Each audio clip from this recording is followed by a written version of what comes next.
Pour qui ça, je dis, moi content que son jeune professionnel, qualifié, qui occupe une position comme ça, une jeune femme, dans un pays côté n'a cherché de plus en plus faire inclusion, son signal clair que c'est possible que nous arrivions à mobiliser les gens qui sont capables dans la diversité de représentation sociétaire pour occuper position et faire travail de transformation société a besoin. Madame Saint-Georges, pendant que nous remettre une ampliation arrêtée qui nous au secrétaire d'État, moi dis bienvenue dans le ministère de l'Éducation nationale et de la formation professionnelle. En pile fois, ministère ou bien perception que vous avez de ministère, c'est seulement l'école préscolaire, l'école fondamentale, l'école secondaire, à la limite université.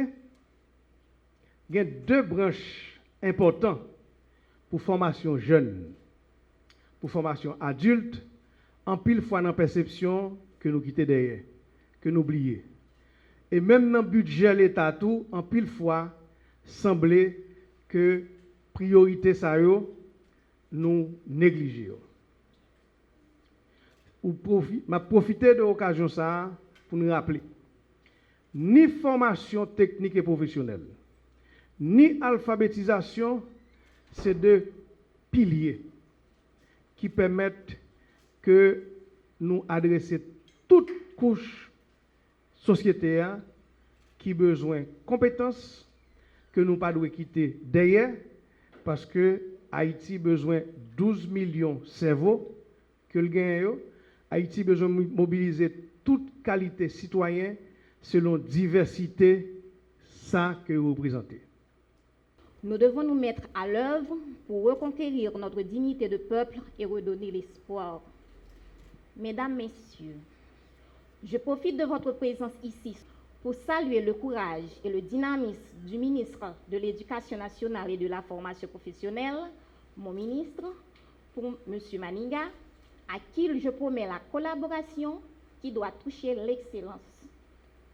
Je mesure avec sérénité l'ampleur de la responsabilité qui m'incombe en prenant le leadership de la Secrétaire d'État à l'alphabétisation, qui a la noble mission de promouvoir l'alphabétisation de base visant à donner les apprenants et les apprenantes les compétences en lecture, écriture et en calcul, ainsi que la post-alphabétisation qui centre les actions d'apprentissage sur un métier exercé par les apprenants et les apprenantes. J'en profite pour saluer la contribution de chacun et de chacune de mes prédécesseurs à ce grand chantier d'espoir et de dignité.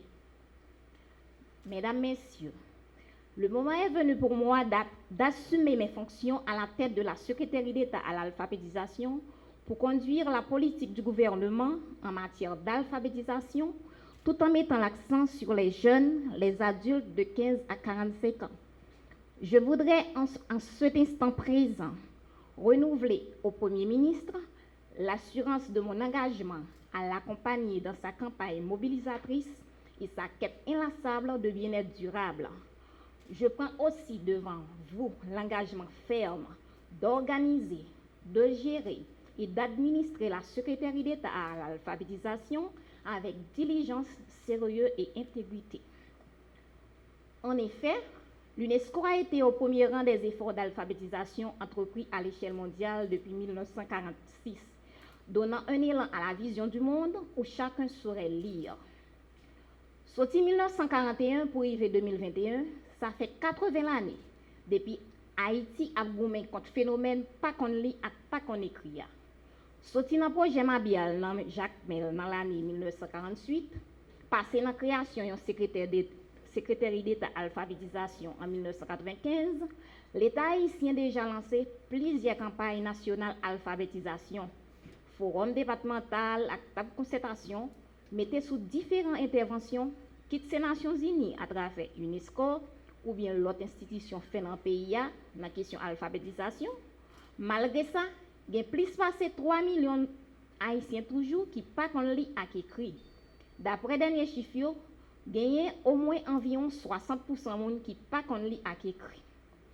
Dans la recherche nous fait, nous joignons dans tout programme d'alphabétisation, diverses institutions mettaient sous pied, ils ont plus considéré lecture et écriture tant que des outils tout le monde doit gagner pour être capable d'avancer sur le chemin de développement. Nous-mêmes, nous devons aller plus loin toujours.